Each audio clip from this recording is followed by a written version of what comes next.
നമസ്കാരം സുഹൃത്തുക്കളെ, നമ്മൾ 50 ഹോട്ട് ടോപ്പിക്സിലെ രണ്ടാമത്തെ ഹോട്ട് ടോപ്പിക്സിലേക്ക് സ്വാഗതം. ഒന്നാമത്തെ ഹോട്ട് ടോപ്പിക്സ് നിങ്ങൾ എല്ലാവരും കണ്ടിരിക്കുന്നു വിചാരിക്കുന്നു. എങ്ങനെയുണ്ട് ക്ലാസ്സുകളൊക്കെ താഴെ അഭിപ്രായം അറിയിക്കുക. നിങ്ങൾ സപ്പോർട്ട് ഉണ്ടെങ്കിൽ 50 മാർക്കിനുള്ള ഹോട്ട് ടോപ്പിക്സുമായിട്ട് നമ്മൾ ഡെയിലി വരുന്നതായിരിക്കും. അപ്പൊ ഇന്ന് നമ്മൾ എടുക്കാൻ പോകുന്ന ടോപ്പിക് ഹരിത വിപ്ലവമാണ്. ആ ഹരിത വിപ്ലവം എടുക്കുമ്പോൾ ഡീറ്റെയിൽഡ് ആയിട്ട് പറഞ്ഞു തരും. അതിൽ പുതിയ SSCRT ഏതൊക്കെ സ്റ്റാൻഡേർഡുകളിൽ ഹരിത വിപ്ലവത്തിനെ കുറിച്ച് പറഞ്ഞിട്ടുണ്ടോ അതെല്ലാം ഇതിൽ ഇൻക്ലൂഡ് ചെയ്തിട്ടുണ്ടാവും കേട്ടോ. അപ്പൊ ഫസ്റ്റ് ക്ലാസ്സുകൾ കണ്ടപ്പോൾ തന്നെ നിങ്ങൾക്ക് മനസ്സിലായിട്ടുണ്ടാവും അല്ലെ, പുതിയ SSCRT ബേസ് ചെയ്തിട്ടാണ് ഹോട്ട് ടോപ്പിക്സ് ഉൾപ്പെടുത്തിയിരിക്കുന്നത് കേട്ടോ. അപ്പൊ നമുക്ക് ക്ലാസ്സിലേക്ക് കിടക്കാം. നമ്മുടെ ക്ലാസ്സുകളൊക്കെ ഇഷ്ടപ്പെടുന്ന കൂട്ടുകാരെ സബ്സ്ക്രൈബ് ചെയ്ത് സപ്പോർട്ട് ചെയ്യുക കേട്ടോ. അതേപോലെ ടെലിഗ്രാം ഗ്രൂപ്പിൽ ഒന്ന് ജോയിൻ ചെയ്യുക. താഴെ വിലയേറിയ കമന്റുകളും ലൈക്കുകളും ഒക്കെ ചെയ്യാനായിട്ട് സപ്പോർട്ട് ചെയ്യുക. അപ്പോ നമുക്കിപ്പോ ഹരിത വിപ്ലവത്തെ കുറിച്ചിട്ട് പഠിക്കേണ്ട എന്താണ്. അപ്പൊ നമ്മൾ കഴിഞ്ഞ ക്ലാസ്സിൽ ഇപ്പൊ നാട്ടുരാജ്യ സംയോജനവും സംസ്ഥാന പുനഃസംഘടനാ നിയമവും പഠിച്ചപ്പോ അതിന്റെ ഒരു ഇൻട്രൊഡക്ഷൻ ഒക്കെ പറഞ്ഞു തന്ന് വ്യക്തമായി മനസ്സിലാക്കി. എന്നിട്ട് നമുക്ക് നോട്ട്സിലേക്ക് നമ്മൾ കടന്നു അല്ലെ. അപ്പൊ ഇതിലും അതേപോലെ നോട്ട്സ് ആഡ് ചെയ്തിട്ടുണ്ട്. അപ്പൊ നമുക്ക് എന്ത് ചെയ്യാം, എന്താണ് ഹരിത വിപ്ലവം എന്നുള്ള ഒരു ഇൻട്രൊഡക്ഷനിലൂടെ നമുക്ക് സ്റ്റാർട്ട് ചെയ്യാം കേട്ടോ. അപ്പൊ എന്താണ് ഗ്രീൻ റെവല്യൂഷൻ? എന്താ ഗ്രീൻ റെവല്യൂഷൻ? ഹരിത വിപ്ലവം അല്ലേ. അതായത് ഒന്ന് അറിഞ്ഞിരുന്നിട്ട് നമ്മൾ നോട്ട് വായിക്കുന്നതായിരിക്കും നമുക്ക് നല്ലത് കേട്ടോ. 1940 മുതൽ 1970 വരെയുള്ള കാലഘട്ടത്തില്, വർഷം ആലോചിക്കണം, പ്രീവിയസ് ചോദ്യമാണ്. 1940 മുതൽ 1970 കാലഘട്ടത്തില് സസ്യപരിപാലന രീതികളിലൂടെ വികസിപ്പിച്ചെടുത്ത, എങ്ങനെയാണ് സസ്യപരിപാലന രീതികളിലൂടെ വികസിപ്പിച്ചെടുത്ത ഏതൊക്കെയാണ്? അത്യുൽപാദന ശേഷിയുള്ള അരി, ഗോതമ്പ് തുടങ്ങിയവ. അരിയും ഗോതമ്പും ഭക്ഷ്യോൽപാദന മേഖലയിൽ വലിയ കുതിച്ചുചാട്ടം ഉണ്ടാക്കി. അപ്പൊ അതിനെയാണ് ഹരിത വിപ്ലവം അല്ലെങ്കിൽ ഗ്രീൻ റെവല്യൂഷൻ എന്ന് അറിയപ്പെടുന്നത്. മനസ്സിലായല്ലോ. അപ്പൊ നമ്മളെപ്പോഴും PSC പഠിക്കുന്ന സമയത്ത് ഹരിത വിപ്ലവം പഠിക്കണം. ഹോട്ട് ടോപ്പിക്സ് ആണ് പറയും. ആദ്യം നമ്മൾ ഹരിത വിപ്ലവം എന്താണ് എന്ന് പഠിക്കണം അല്ലേ. നമ്മൾ മനസ്സിലാക്കി പഠിക്കുക. കാര്യങ്ങൾ മനസ്സിലാക്കി വ്യക്തതയോടുകൂടി മനസ്സിലാക്കി പഠിച്ചാൽ പിന്നീട് റിവിഷൻ എളുപ്പമാണ്, മാർക്കുകൾ സ്കോർ ചെയ്യുകയും ചെയ്യും. അതാണ് നമ്മുടെ രീതി. മനസ്സിലാവുന്നുണ്ടോ? അപ്പൊ ഹരിത വിപ്ലവം എന്ന് പറഞ്ഞാൽ 1940 മുതൽ 1970 വരെയുള്ള കാലഘട്ടത്തില് സസ്യപരിപാലന രീതികളിലൂടെ ഭക്ഷ്യോൽപാദന രംഗത്ത് അരിയിലും ഗോതമ്പിലും ഉണ്ടാക്കിയ കുതിച്ചു ചാട്ടമാണ് ഹരിത വിപ്ലവം എന്ന് അറിയപ്പെടുന്നത്. അതായത് എങ്ങനെയൊക്കെയാണ്? ശരിയായിട്ടുള്ള ജലസേചനം അല്ലേ. നോട്ടപ്പത്തുണ്ട് കേട്ടോ, പേടിക്കണ്ട. ഇങ്ങനെയല്ല ക്ലാസ് എടുക്കുന്നത്. ശരിയായിട്ടുള്ള, അത് ഇൻട്രൊഡക്ഷൻ ഒന്ന് പറഞ്ഞു തരുന്നു എന്ന് മാത്രമാണ്. അതായത് ശരിയായിട്ടുള്ള ജലസേചനത്തിലൂടെയും ശരിയായതിലൂടെയുള്ള വളപ്രയോഗം, പ്രീവിയസ് ചോദ്യങ്ങളാണ്. ശരിയായ ജലസേചനം, ശരിയായ വളപ്രയോഗം, ശരിയായിട്ടുള്ള കീടനാശിനികളുടെ പ്രയോഗം എന്നിവയോടൊപ്പം അത്യുൽപാദന ശേഷിയുള്ള വിത്തിനങ്ങൾ അല്ലെ. നല്ല രീതിയിൽ ജലസേചനം നടത്തിയിട്ടും നല്ല രീതിയിൽ വളപ്രയോഗം നടത്തിയിട്ടും ശരിയായ സമയത്ത് കീടനാശിനികളുടെ പ്രയോഗം നടത്തിയും അത്യുൽപാദന ശേഷിയുള്ള വിത്തിനങ്ങൾ ഉപയോഗിച്ച് ഭക്ഷ്യധാന്യങ്ങളുടെ ഉൽപാദനം വൻതോതിൽ വർദ്ധിപ്പിച്ചതിനെയാണ് ഹരിത വിപ്ലവം എന്നതുകൊണ്ട് ഉദ്ദേശിക്കുന്നത്. അതേപോലെ ഈ ഹരിത വിപ്ലവം എന്ന വാക്ക് കേട്ടോ, എന്താണ് ഹരിത വിപ്ലവം ഈ എന്ന വാക്ക്, ഇതൊരു വാക്ക് ആദ്യം കിട്ടണം അല്ലെ. ഗ്രീൻ റെവല്യൂഷൻ, ഹരിത വിപ്ലവം എന്ന വാക്ക് ആരാണ് ആദ്യമായിട്ട് ഉപയോഗിച്ചത്? ആരാണ്? വില്യം ഗൗഡ് ആണ് കേട്ടോ. ആരാണ്? വില്യം. പ്രീവിയസ് ചോദ്യമാണ്. വില്യം ഗൗഡ് ആണ് ഹരിത വിപ്ലവം എന്ന പദം ആദ്യമായിട്ട് ഉപയോഗിച്ചത്. ഈ വില്യം ഗൗഡ് ആരായിരുന്നു? USAID, അതായത് United States Agency for International ഡെവലപ്മെന്റിന്റെ ഡയറക്ടർ ആയിരുന്നു ആര് എന്ന് പറയുന്നത്? വില്യം ഗൗഡ് എന്ന് പറയുന്നത്. USAID എന്താ അതിന്റെ full form? United States Agency for International ഡെവലപ്മെന്റിന്റെ ഡയറക്ടർ ആയിരുന്ന വില്യം ഗൗഡ് ആണ് ഹരിത വിപ്ലവം എന്ന പദം ആദ്യമായിട്ട് ഉപയോഗിച്ചത്. അത് അവിടെ ഒന്ന് മാറ്റുക. 1940, ഈ കാലഘട്ടം ഓർക്കണം, 40 to 70. 1940 മെക്സിക്കോയില് കേട്ടോ. എവിടെയാണ്? മെക്സിക്കോ. 1940 മെക്സിക്കോയില് നോർമൻ ബോർലോഗ്, ആരാണ്? നോർമൻ ബോർലോഗിന്റെ നേതൃത്വത്തിലാണ് ഹരിത വിപ്ലവത്തിന് തുടക്കം കുറിക്കുന്നത്. പിന്നീട് ഇത് ലോകമെങ്ങും വ്യാപിക്കുകയാണ് ചെയ്തത് കേട്ടോ. അപ്പൊ പദം ഹരിത വിപ്ലവം എന്ന പദം വില്യം ഗൗഡ് കൊണ്ടുവന്നു. പിന്നീട് 1940 ഇവിടെ തുടങ്ങുന്നത്. ഹരിത വിപ്ലവത്തിന് തുടക്കം കുറിക്കുന്നത് തന്നെ 40 to 70 കാലഘട്ടത്തിലാണ്. ആ 1940 മെക്സിക്കോയിലാണ്.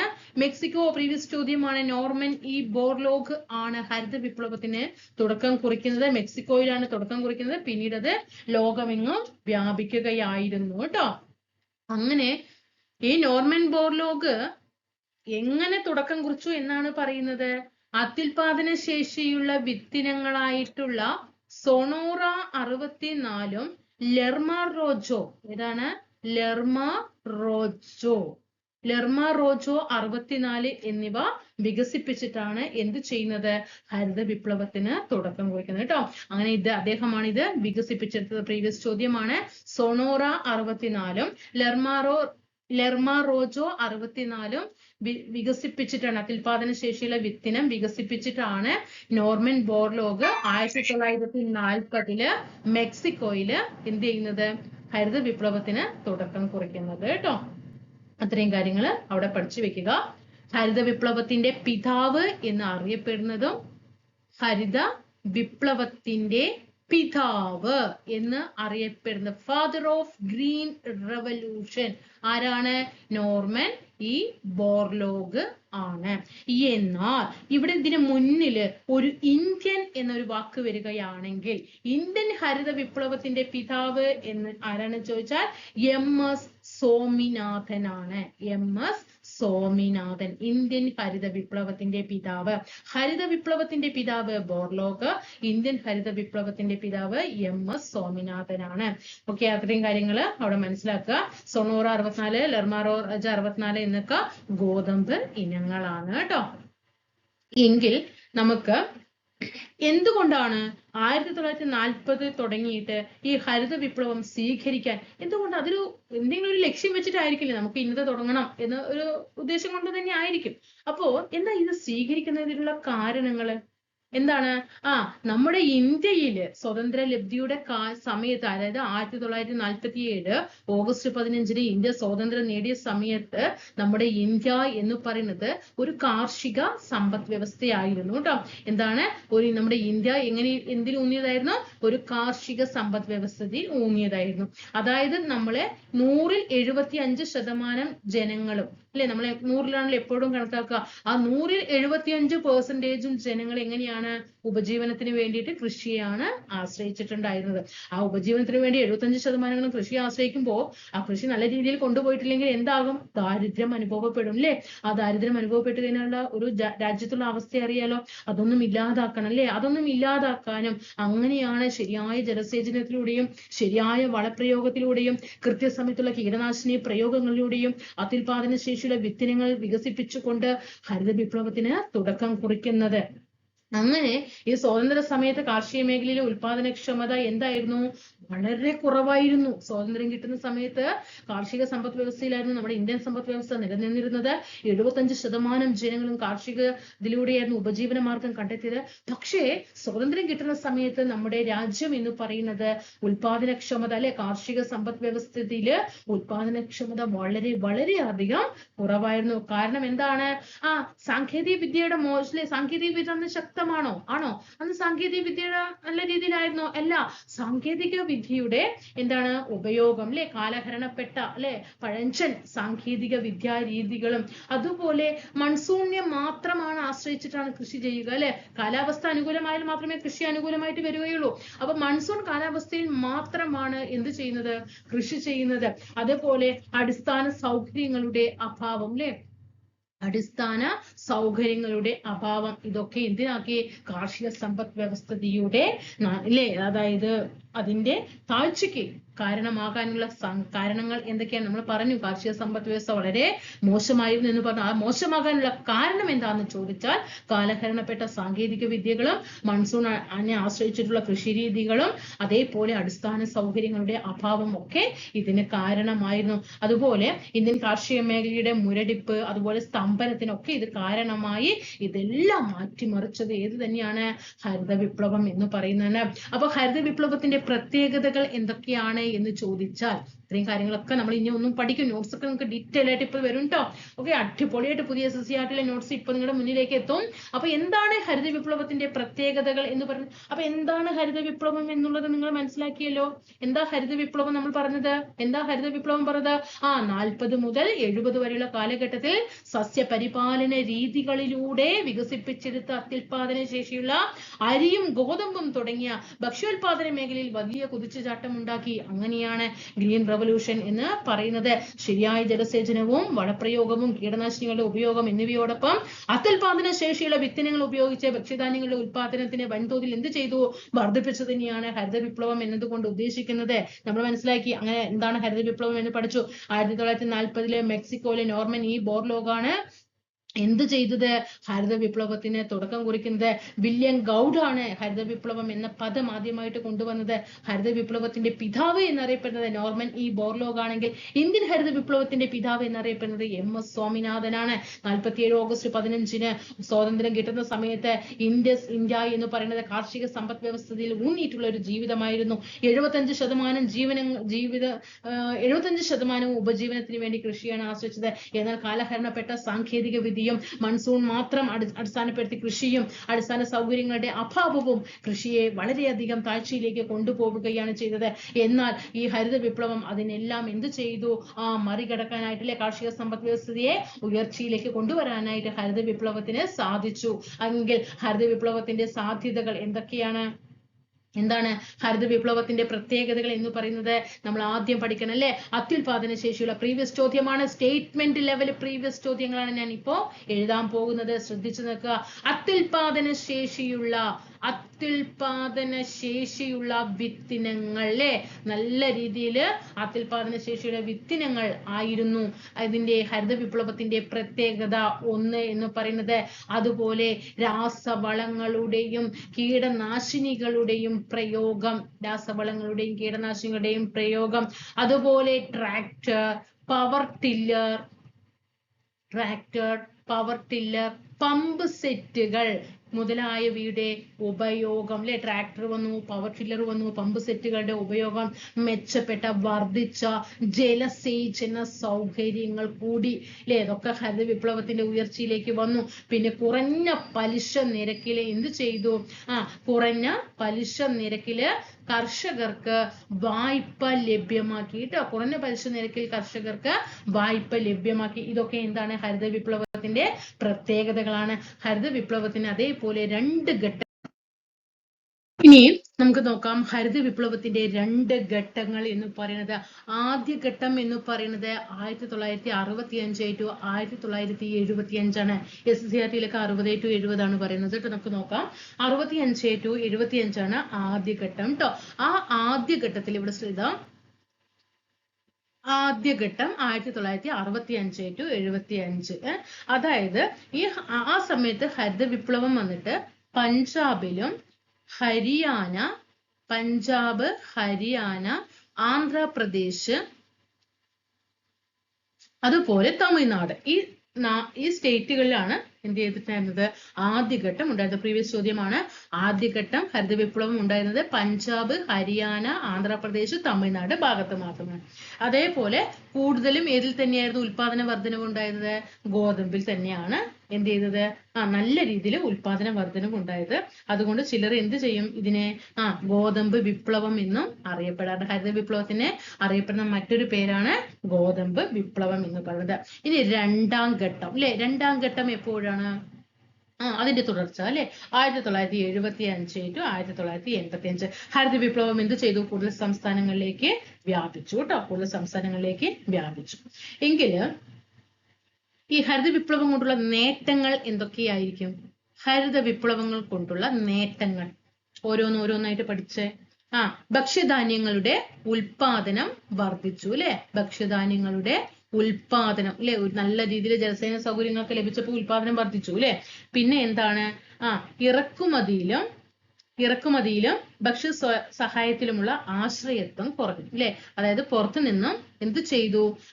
ഇറക്കുമതി കുറഞ്ഞു അല്ലെ.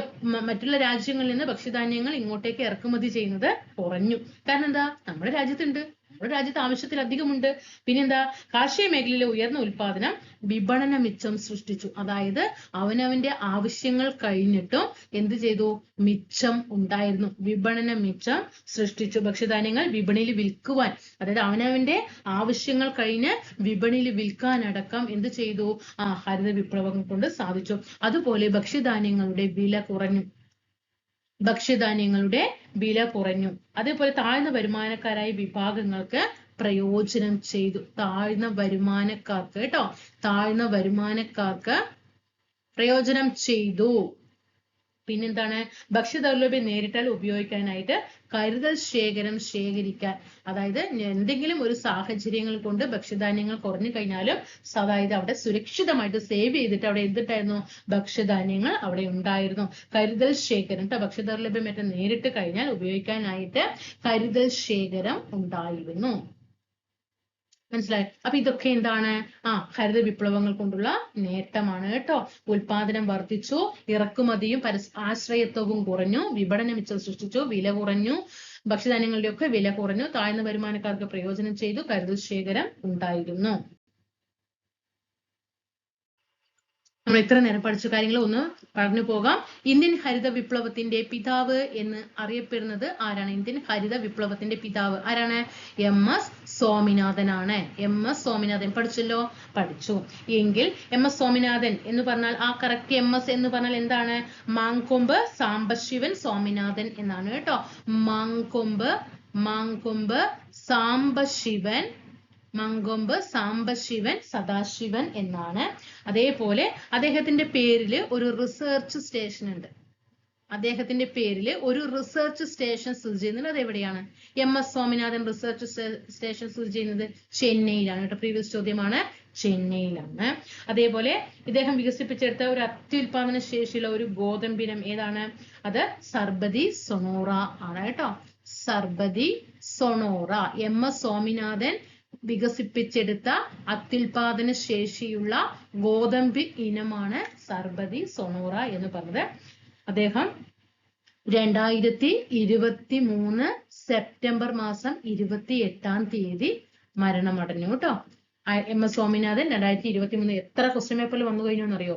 2023 സെപ്റ്റംബർ 28 MS സ്വാമിനാഥൻ മരണമടഞ്ഞത്. ഹരിത വിപ്ലവ കാലത്ത് ഇന്ത്യയിൽ ഉപയോഗിച്ചിട്ട് അത്യുൽപാദന ശേഷിയുള്ള ഗോതമ്പിനങ്ങൾ ഏതൊക്കെയാണ്? കല്യാൺ സോന ആൻഡ് സൊണാലിക കേട്ടോ. അതായത് ഹരിത വിപ്ലവം 48-70 കാലഘട്ടത്തില് അത്യുൽപാദന ശേഷിയുള്ള ഉപയോഗിച്ച ഗോതമ്പ് ഇനങ്ങളാണ് കല്യാൺ സോനയും സൊണാലികയും. എന്നാൽ സർബതി സൊണോറ MS സ്വാമിനാഥൻ വികസിപ്പിച്ചെടുത്ത ഗോതമ്പ് ഇനമാണ്. പിന്നെ നമുക്ക് പഠിക്കാനുള്ളത് ഹരിത വിപ്ലവത്തിന്റെ ഏഷ്യൻ ഭവനം എന്ന് അറിയപ്പെടുന്നത് എവിടെയാണ്? ഏഷ്യൻ ഭവനം ഫിലിപ്പൈൻസ് ആണ് കേട്ടോ. എവിടെയാണ്? ഫിലിപ്പൈൻസ് ആണ്. ഹരിത വിപ്ലവത്തിന്റെ ഏഷ്യൻ ഭവനം എന്നറിയപ്പെടുന്നത് ഫിലിപ്പൈൻസ് ആണ്. ഹരിത വിപ്ലവം എന്ന പദം ആദ്യമായിട്ട് ഉപയോഗിച്ചത് ആരായിരുന്നു? വില്യം ഗൗഡ് അല്ലെ? വില്യം ഗൗഡ് ആണ്. ഹരിത വിപ്ലവം ആരംഭിച്ച സമയത്ത് രാഷ്ട്രപതി ആരായിരുന്നു? ഹരിത വിപ്ലവം ആരംഭിച്ച സമയത്ത് രാഷ്ട്രപതി ആരായിരുന്നു? ആരാണ്? സക്കീർ ഹുസൈൻ ആണ് കേട്ടോ. ആരാണ്? സക്കീർ ഹുസൈൻ. പഠിക്കണം, പ്രീവിയസ് ചോദ്യമാണ്. ഹരിത വിപ്ലവം ആരംഭിച്ച സമയത്ത് ഇന്ത്യൻ പ്രസിഡന്റ് സക്കീർ ഹുസൈൻ ആണ്. എങ്കിൽ പ്രധാനമന്ത്രി ആരാണ്? പ്രധാനമന്ത്രി ഇന്ദിരാഗാന്ധിയാണ് കേട്ടോ. പ്രധാനമന്ത്രി ഇന്ദിരാഗാന്ധിയാണ്. ആ സമയത്ത് കാർഷിക മന്ത്രി ആരാ? ആ സമയത്ത് കാർഷിക മന്ത്രി ആരാണ്? സി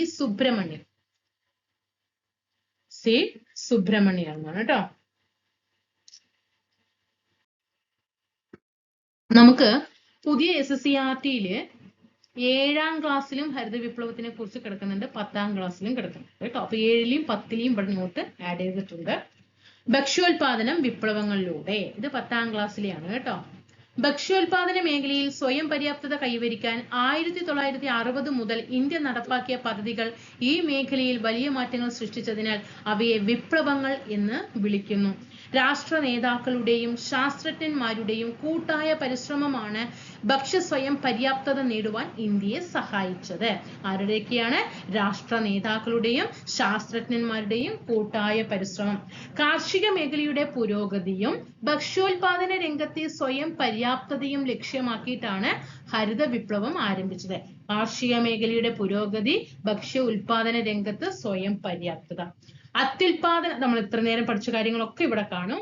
അത്യുൽപാദന ശേഷിയുള്ള വിത്തിനങ്ങൾ ഓരോന്നും ശ്രദ്ധിച്ചോ. എല്ലാം സ്റ്റേറ്റ്മെന്റ് ചോദ്യങ്ങളാണ് ഇതിൽ നിന്ന് വന്നിട്ടുള്ളത് കേട്ടോ. അത്യുൽപാദന ശേഷിയുള്ള വിത്തിനങ്ങൾ, ജലസേചന സൗകര്യങ്ങൾ, രാസവളം, കീടനാശിനികൾ, അത്യാധുനിക യന്ത്രങ്ങൾ എന്നിവ ഉപയോഗപ്പെടുത്തി ചുരുങ്ങിയ കാലം കൊണ്ട് കാർഷിക മേഖലയിൽ കൈവരിച്ച മാറ്റങ്ങളാണ് ഹരിത വിപ്ലവം എന്ന് പറയുന്നത്. മനസ്സിലായോ? 1960 മുതൽ 70 വരെയും 70 മുതൽ 80 വരെയുമാണ് 2 ഘട്ടങ്ങളിലായിട്ടാണ് ഹരിത വിപ്ലവം നടന്നത്. ഡോക്ടർ എം.എസ്. സ്വാമിനാഥൻ ഇന്ത്യയിലെ ഹരിത വിപ്ലവത്തിന്റെ പിതാവായി അറിയപ്പെടുന്നു. ഹരിത വിപ്ലവത്തെ തുടർന്ന് പാലിന്റെയും പാൽ ഉൽപ്പന്നങ്ങളുടെയും വർധനവ് ലക്ഷ്യമിട്ട് നടപ്പിലാക്കിയ ധവള വിപ്ലവവും മത്സ്യ ഉൽപാദന മേഖലയുടെ പുരോഗതി ലക്ഷ്യമാക്കി നീല വിപ്ലവവും ഇന്ത്യയിൽ വിജയകരമായി നടപ്പിലാക്കി. കാർഷിക മേഖലയാകുമ്പോൾ അത് ഹരിത വിപ്ലവം അല്ലേ, പാൽ ആണെങ്കിൽ അത് ധവള വിപ്ലവം അല്ലേ, അത് മത്സ്യം ആണെങ്കിൽ അത് നീല വിപ്ലവം. മനസ്സിലായോ? ഇതിലൂടെ രാജ്യത്ത് നിരവധി തൊഴിലവസരങ്ങൾ സൃഷ്ടിക്കാനും രാജ്യത്തിന്റെ സാമ്പത്തിക വളർച്ച ഉറപ്പാക്കാനും സാധിച്ചു. ഇനി ഇതെല്ലാം 7ാം ക്ലാസ്സിലെയാണ് കേട്ടോ. എന്താണ് ഹരിത വിപ്ലവം? അത്യുൽപാദന ശേഷിയുള്ള വിത്തിനങ്ങൾ, രാസവളങ്ങൾ, കീടനാശിനികൾ, പുത്തൻ സാങ്കേതിക വിദ്യകൾ, കുറഞ്ഞ നിരക്കിൽ വായ്പ, ശാസ്ത്രീയമായിട്ടുള്ള ജലസേചനം എന്നിവ ഉപയോഗിച്ച് ഭക്ഷ്യധാന്യങ്ങളുടെ ഉൽപാദനം വൻതോതിൽ വർദ്ധിപ്പിച്ച പദ്ധതിയാണ് ഹരിത വിപ്ലവം. എന്തുകൊണ്ടാണ് ഹരിത വിപ്ലവത്തെ ഗോതമ്പ് വിപ്ലവം എന്ന് വിളിക്കുന്നത്? ഭക്ഷ്യധാന്യങ്ങളിൽ പ്രധാനമായും ആദ്യഘട്ടം കാണാനായത് ഗോതമ്പ് ഉൽപാദനത്തിനാണ്. അതിനാൽ ഇതിനെ ഗോതമ്പ് വിപ്ലവം എന്ന് വിശേഷിപ്പിക്കുന്നു. ഹരിത വിപ്ലവത്തിന്റെ ഫലം ആദ്യം ദൃശ്യമായത് ഏത് ഭക്ഷ്യധാന്യത്തിലാണ്? ഗോതമ്പിലാണ്. ഇന്ത്യൻ ഹരിത വിപ്ലവത്തിന്റെ പിതാവ് ഡോക്ടർ എം.എസ്. സ്വാമിനാഥനാണ്. എം.എസ്. സ്വാമിനാഥനെ കുറിച്ച് പഠിക്കുകയാണെങ്കിൽ ഇന്ത്യൻ ഹരിത വിപ്ലവത്തിന്റെ പിതാവ് 1925 ഓഗസ്റ്റ് 7-നാണ് തമിഴ്നാട്ടിലെ കുംഭകോണത്ത് ജനിക്കുന്നത്. 1925 ഓഗസ്റ്റ് 7 തമിഴ്നാട്ടിലെ കുംഭകോണത്ത്. ഇന്ത്യൻ കാർഷിക ഗവേഷണ കൗൺസിലിന്റെ ആദ്യത്തെ ഡയറക്ടറായിട്ട് നോർമൻ ഇ ബോർലോഗുമായി സഹകരിച്ച് ഇന്ത്യൻ കാർഷിക മേഖലയിൽ ഹരിത വിപ്ലവം പരീക്ഷണം നടത്തി. അദ്ദേഹത്തിന് രാജ്യം പത്മശ്രീ പുരസ്കാരം, പത്മഭൂഷൺ, ഭാരതരത്ന എന്നീ പുരസ്കാരങ്ങൾ നൽകി. അത് ചിലപ്പോൾ ചോദ്യം വരും, ഈ തന്നിട്ടുള്ളതിൽ ഇല്ലാത്ത അവാർഡുകൾ തന്നിട്ട് ഇന്നതെല്ലാം ലഭിച്ചിട്ടുണ്ട് എന്ന് പറയും. അപ്പൊ നമ്മൾ വേഗം കൊണ്ട് ചെയ്തു എം.എസ്. സ്വാമിനാഥൻ എല്ലാ അവാർഡൊക്കെ കിട്ടിയിട്ടുണ്ട് വേഗം കൊണ്ട് ചെയ്തു പാടില്ല. പത്മശ്രീ, പത്മഭൂഷൺ, ഭാരത രത്ന, പത്മശ്രീ, 3 പത്മ പുരസ്കാരങ്ങളാണ് അല്ലെ. പത്മശ്രീയും ഉണ്ട്, പത്മഭൂഷണും ഉണ്ട് അല്ലെ. പത്മഭൂഷൺ ഉണ്ട്, പത്മവിഭൂഷണും ഉണ്ട്. വിഭൂഷൺ കിട്ടിയിട്ടില്ല. പത്മശ്രീ, പത്മഭൂഷൺ, ഭാരതരത്ന കേട്ടോ. 2023 സെപ്റ്റംബർ 28-ന് അദ്ദേഹം ചെന്നൈയിൽ അന്തരിച്ചു. ജനിച്ചത് എപ്പോഴാ? 1925 ഓഗസ്റ്റ് മാസം 7. 2023 സെപ്റ്റംബർ 28-ന് അന്തരിച്ചു. ഹരിത വിപ്ലവത്തിന്റെ പിതാവ് ആരാണ്? Norman E Borlaug. ഇനി ഹരിത വിപ്ലവത്തിന്റെ നേട്ടങ്ങളും പരിമിതികളും എന്തൊക്കെയാണ്? ആദ്യം നേട്ടം നോക്കാം. ഇത് നന്നായിട്ട് മക്കളെ, ഇത് നന്നായിട്ട് പഠിച്ചു. ഭക്ഷ്യധാന്യങ്ങളുടെ ഉൽപാദനം വർദ്ധിച്ചു, ഭക്ഷ്യ സ്വയം പര്യാപ്തത ഉറപ്പാക്കി, ഭക്ഷ്യധാന്യങ്ങളുടെ വില കുറഞ്ഞു, ഭക്ഷ്യധാന്യങ്ങളുടെ കരിഞ്ചന്തയും പൂഴ്ത്തിവയ്പും കുറഞ്ഞു, ഭക്ഷ്യ ഇറക്കുമതിയിലെ ആശ്രയത്വം കുറഞ്ഞു, ഭക്ഷ്യ ദൗർലഭ്യം നേരിട്ടാൽ ഉപയോഗിക്കുന്നതിനായിട്ട് കരുതൽ ശേഖരം സൃഷ്ടിക്കാൻ കഴിഞ്ഞു, ഉയർന്ന ഉൽപാദനം മൂലം വിപണന മിച്ചം സാധ്യം. ഇനി എന്തൊക്കെയാ പരിമിതി? ജലം അമിതമായി ഉപയോഗിച്ചത് വഴി ഭൂഗർഭജലത്തിന്റെ അളവ് ഗണ്യമായിട്ട് കുറഞ്ഞു. ഒരുപാട് ജലസേചനം നടത്തല്ലേ, അപ്പൊ ഭൂഗർഭജലത്തിന്റെ അളവ് ഗണ്യമായി കുറഞ്ഞു. രാസവളങ്ങളുടെയും കീടനാശിനികളുടെയും അമിതമായ ഉപയോഗം മണ്ണിന്റെ സ്വാഭാവിക ഫലഭൂയിഷ്ഠത കുറച്ചു. പുത്തൻ സാങ്കേതിക വിദ്യയുടെ ചിലവ് വഹിക്കാൻ ചെറുകിട കർഷകർക്ക് കഴിഞ്ഞില്ല. അതിനാൽ വൻകിട കർഷകർക്കായിരുന്നു കൂടുതൽ നേട്ടം ഉണ്ടായിരുന്നത് കേട്ടോ. കാരണം പുത്തൻ സാങ്കേതിക വിദ്യ എന്താണ് സാധാരണക്കാർക്ക് സാധിക്കില്ല വാങ്ങിക്കാൻ, അത് വലിയ കർഷകർക്ക് മാത്രമേ പറ്റുള്ളൂ. അതുകൊണ്ട് കൂടുതൽ നേട്ടം ആർക്കായിരുന്നു? വൻകിട കർഷകർക്കായിരുന്നു. ഗോതമ്പ്, അരി എന്നീ വിളകളുടെ ഉൽപാദനത്തിൽ മാത്രം ഇവയുടെ നേട്ടങ്ങൾ ഒതുങ്ങി നിന്നു. വേറെ കാർഷിക മേഖലയിലേക്ക് കടക്കാനായിട്ട് സാധിച്ചില്ല. ഗോതമ്പും അരിയിലും മാത്രമായിട്ട് എന്ത് ചെയ്തു? ഇത് ഒതുങ്ങി നിൽക്കുകയാണ് ചെയ്തത്.